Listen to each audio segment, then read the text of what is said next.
Hello అందరూ ఎలా ఉన్నారు? ఏంటి కెమెరా అడ్జస్ట్ చేస్తున్నాను చూస్తున్నారా? సో ఇవాళ అయితే ఫస్ట్ సాంబార్ రైస్ ఎలా చేసుకోవాలి అన్నది మనమైతే ఈ వీడియోలో చూసేద్దాము. సాంబార్ రైస్కి కావాల్సిన ఇంగ్రీడియంట్స్ వచ్చేసి ఆనియన్స్, పచ్చిమిర్చీలు, పుదీనా, కొత్తిమీర, కరివేపాకు, టమాటోస్, 1 క్యారెట్ అండ్ కొంచెం సాంబార్ పొడి అండ్ అలాగే మా అందగత్తేం చూసేయండి.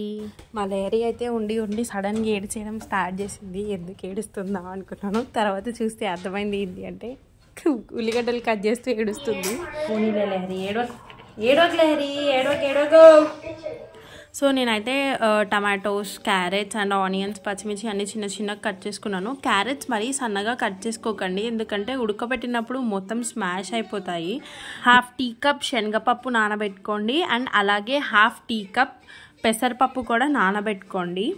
మేమైతే ఇది రైస్ బేస్డ్ మీద తీసుకున్నాము, ఎందుకంటే మేము రైస్ 1.5 కప్ తీసుకున్నాం కాబట్టి 2 పప్పులు 1/2 కప్ తీసుకున్నాం అనమాట. ఇప్పుడు స్టవ్ ఆన్ చేసుకొని దాని మీద కుక్కర్ పెట్టేసి దాంట్లోకి తగినంత ఆయిల్ తీసుకోండి. ఆయిల్ కొంచెం హీట్ అయ్యాక పోపుకు కావాల్సిన పోపు దినుసులు అన్నీ వేసేసుకొని కొంచెం లైట్గా కరివేపాకు వేసుకోండి. ఎప్పుడైతే అది చిట్పట్ అందం స్టార్ట్ అవుతుందో అప్పుడు స్లోగా క్యారెట్స్ వేసుకోండి.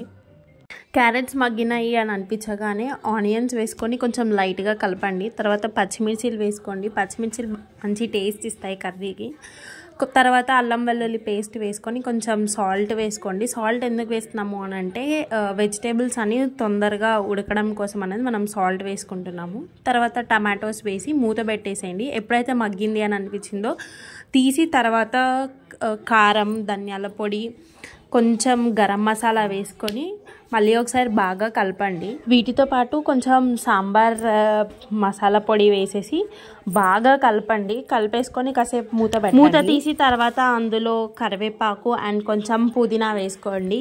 ఇంతకుముందు నేను చాలా వ్లాగ్స్లలో కూడా చెప్పాను, పుదీనా మనకి టేస్ట్ కర్రీకి మంచి టేస్ట్ని ఇస్తుంది, అలాగే మంచి ఫ్లేవర్ని కూడా ఇస్తుంది అని. కాసేపు అయ్యాక మూత తీసి ఇందాక మనం నానబెట్టుకున్న పప్పులు 2 నీట్గా వాష్ చేసేసి కుక్కర్లోకి అయితే వేసేసుకుందాము. సో మనమైతే కలిపేటప్పుడు కొంచెం మెల్లిగా కలుపుకోవాలన్నమాట, ఎందుకంటే పప్పులు ఆల్రెడీ బాగా నానేసి ఉంటాయి కాబట్టి కలిపేటప్పుడు అవి కొంచెం చితికిపోయే ఛాన్సెస్ ఉంటాయి. సో అందుకని కొంచెం మెల్లిగా కలుపుకుందాము. తర్వాత మనం ఏదైతే ఇందాక రైస్ నానబెట్టేసామో అది కూడా వాటర్ తీసేసి కుక్కర్లోకి అయితే వేసుకుందాం అన్నమాట. సో మళ్ళీ ఒకసారి నీట్గా కలిపేసుకొని అందులోకి మనం ఇందాకైతే 1.5 కప్ రైస్ తీసుకున్నాం కదా, సో దానికి తగినంత వాటర్ అయితే యాడ్ చేసుకున్నాము.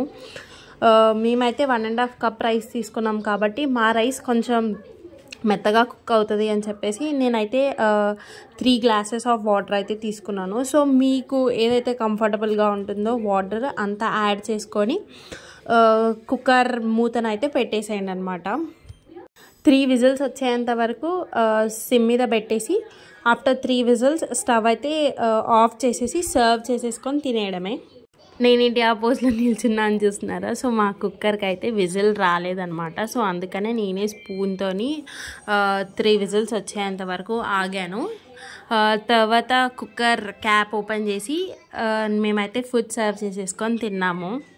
మీకు రైస్ కుక్ అయిందా లేదా అని తెలియడం కోసం మీరైతే ఒకసారి స్పూన్ని మొత్తం ఇలా లోపలికి డిప్ చేసి బయటికి తీయండి. మీకు ఒకవేళ వాటరీ అనిపిస్తే ఇంకొంచెం ఉడకాలి, లేదు అని అంటే మాత్రం రైస్ కుక్ అయిపోయినట్టే.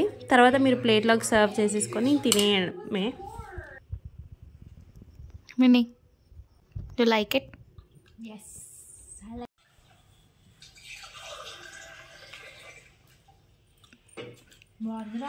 డన్నా?